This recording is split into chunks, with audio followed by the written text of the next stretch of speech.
क्या आप घर में या फिर अपने रूम में वॉल माउंटेड एयर कंडीशनर लगाना चाहते हैं, पर इस चीज़ को लेके कंफ्यूज्ड है कि कौन सी वॉल पे और एग्जैक्टली कौन से लोकेशन पे आपको ये एसी लगाना चाहिए? तो ये वीडियो आपके लिए है, इसे पूरा देखें और मेरी चैनल सिविल इंजीनियरिंग फोरम को सब्सक्राइब ज़रूर करें। अगर आप एसी गलत जगह पे इंस्टॉल करते हैं तो इससे आपको फ्यूचर में बहुत सी समस्याओं का सामना करना पड़ सकता है।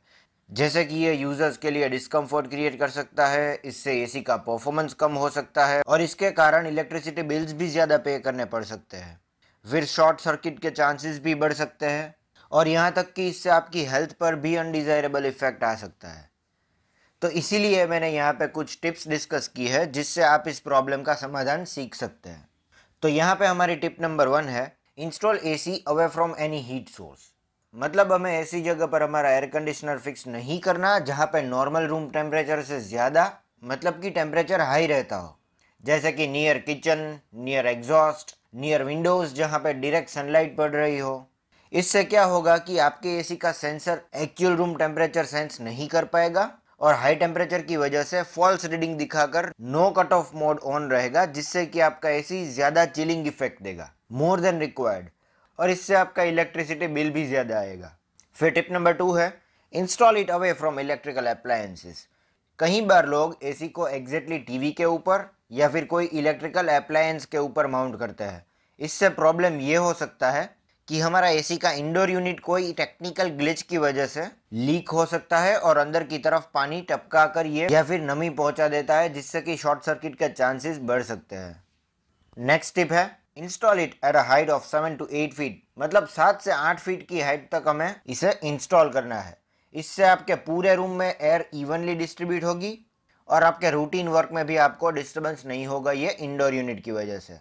कई बार कुछ लोग इंडोर यूनिट को एकदम ऊपर के स्लैब से सटा कर रखते हैं। इससे क्या होगा कि एसी में इनलेट के लिए वार्म एयर जो है वो ठीक से नहीं मिलेगी और इसी वजह से एसी की एफिशिएंसी कम हो जाती है और इसके कारण आपका इलेक्ट्रिसिटी बिल भी ज़्यादा आता है और एयर कंडीशनर खराब होने के चांसेस भी बढ़ जाते हैं।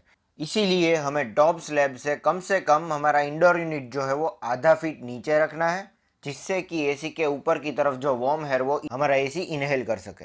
फिर हमारी फोर्थ टिप है regarding wall hole. Split wall mounted AC में इंडोर और आउटडोर यूनिट को कनेक्ट करने के लिए वॉल में 4 इंच का होल करना पड़ता है। तो अगर आपका स्ट्रक्चर जो है वो फ्रेम्ड स्ट्रक्चर यानी कि एक बीम कॉलम वाला स्ट्रक्चर है, तो इसमें आपको ये ध्यान रखना है कि आप ये जो 4 इंच वाला होल ड्रिल कर रहे हैं, ये होल डायरेक्टली हमारे बीम में ना हो जाए। ये क्या है कि ये स्ट्रक्चरल पोर्शन है, तो हमें ये ध्यान रखना है कि हमारा घर जो है वो स्ट्रक्चरली वीक ना हो जाए।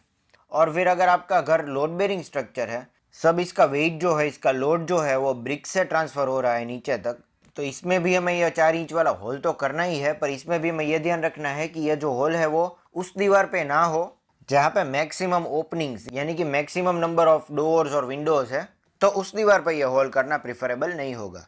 फिर टिप नंबर 5 है, don't place AC above headboard on your bed. मतलब जिस वॉल से आपका बेड सटा हुआ है उसके हेडबोर्ड के ऊपर हमें एसी माउंट नहीं करना, क्योंकि एक तो ये हमारे बॉडी पे डायरेक्ट फ्लो देगा, क्योंकि हमने ऑलरेडी ये डिस्कस कर लिया है कि इससे हमारी हेल्थ पे अनडिजायरेबल इफेक्ट आ सकते हैं। और दूसरा ये है कि कई बार वाटर आउटलेट जो है वो ब्लॉक हो जाता है और इसी वजह से हमारी वॉल्स पे नमी दिखाई देती है या फिर पानी जो है वो डायरेक्टली हमारे बेड पे गिर सकता है। तो इसीलिए ऐसा पॉसिबल है कि हमें हमारा बेड जो है वो वहाँ से हटाना पड़ेगा।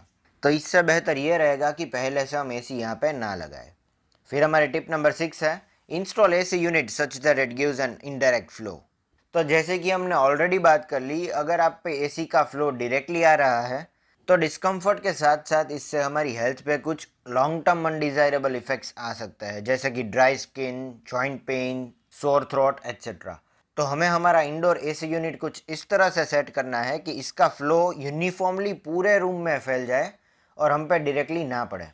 और यहाँ पे हमारी आखिरी टिप, टिप नंबर 7 है, do not place it behind any furniture और वॉल दैट में ऑब्स्ट्रक्ट द फ्लो। तो ये हमें कोई भी ऑब्जेक्ट के पीछे नहीं प्लेस करना जिससे कि हमारा फ्लो है वो ब्लॉक हो जाए।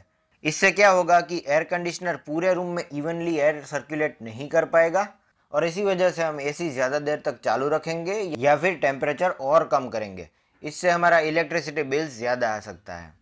तो दोस्तों, ये थी कुछ tips on where to install wall mounted AC indoor unit in our room.